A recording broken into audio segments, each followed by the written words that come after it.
اتفضل يا استاذ. النهارده هنتكلم عن عمل مسرحيات في مراحل هامه في تاريخنا العظيم في مجموعه فرسان التاريخ في الصف السادس مدرسه ميت الرخاوي.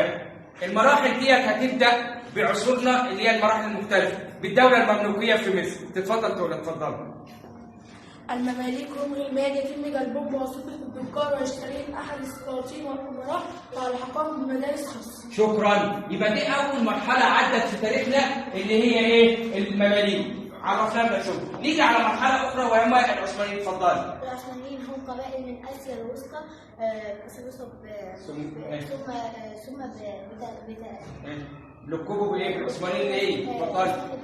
ماشي. نسبة للعثمانيين ايه؟ ارطغرل. اتفضل. يبقى مرحلة أخرى اللي هي العثمانيين. نيجي على مرحلة ايه أخرى هي أسباب الحملة الفرنسية. ايه الحملة الفرنسية؟ اتفضل. أسباب الحملة الفرنسية هي حملة نابليون.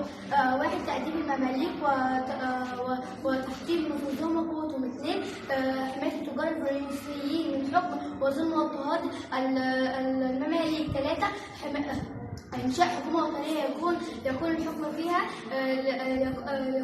فيها للمصريين. شكرا. هنبتدي على أسباب إيه الحملة الفرنسية. واحد حكى لنا الأسباب. نيجي على مرحلة أخرى وهي الأسباب بقى الحقيقية. اتفضل. الأسباب الحقيقية الغير معلنة. واحد إقامة المستعمرة الفرنسية في الشرق يقوم تعويضها في مصر. اثنين تعويض الفرنسيين التي فقدوه. ماشي. شكرا. عرفتنا ايه الاسباب ايه الحقيقيه الحمله الفرنسيه. نيجي بقى على دور الزعامه الوطنيه. لهم دور كبير في حياتنا. الزعيم عمر مكرم كان قائد الزعامة الوطنية في حي بولاق.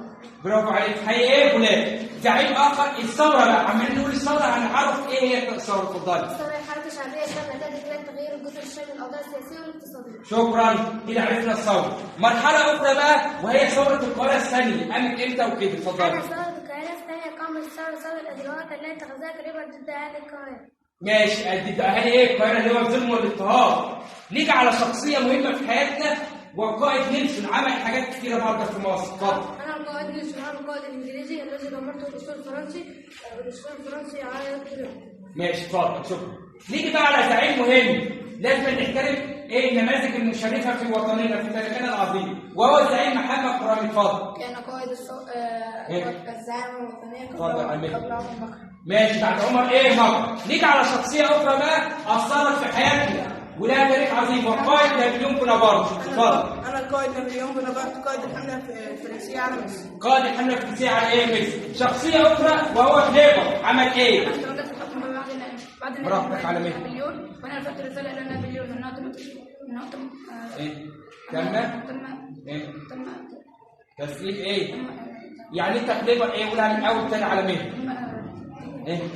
تدمير الأسطول الفرنسي على يد الأسطول الإنجليزي. ماشي كويس. هو تدمير الاسطول الفرنساوي على يد الاسطول الانجليزي. اتفضل. نيجي على القائد مينو بقى. أنا مينو قائد الحمله الفرنسيه بعد رحيل كليبر. برافو عليك. عرفنا اللي هو بعد رحيل الحمله ايه؟ كليبر. نيجي بقى على شخصيه اخرى وهي ثوره القاهره ايه؟ الاولى. ثورة القاهرة الأولى. اندلعت ثورة القاهرة الأولى لعدة أسباب منها تفتيش الفرنسيون للبيوت وهدم أبواب الحارات والمساجد. تمام. شكرا. عرفنا الاسباب. نيجي بقى يا اولاد على شخصيه الوالي. عمالين نقول الوالي هيعرفنا اسبابكم ما هو الوالي. الوالي. اتفضل.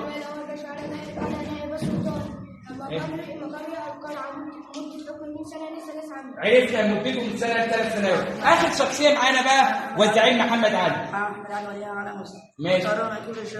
ماشي. ماشي. بقى الزعيم محمد ايه علي اخر حاجه وليا على مصر. الخلاصه يا اولاد اللي احنا عملنا عمل مسرحي خاص بمراحل هامه في تاريخنا بدات بالزعيم عمر مكرم. المماليك والعثمانيين كل دي شخصيات اثرت ايه في حياتنا. لازم نعتز بايه بالنماذج المشرفه في في تاريخنا العظيم. والعمل مسرحي خاص ايه بالتاريخ. كل مرحله لها ايه اصول. تمام كده.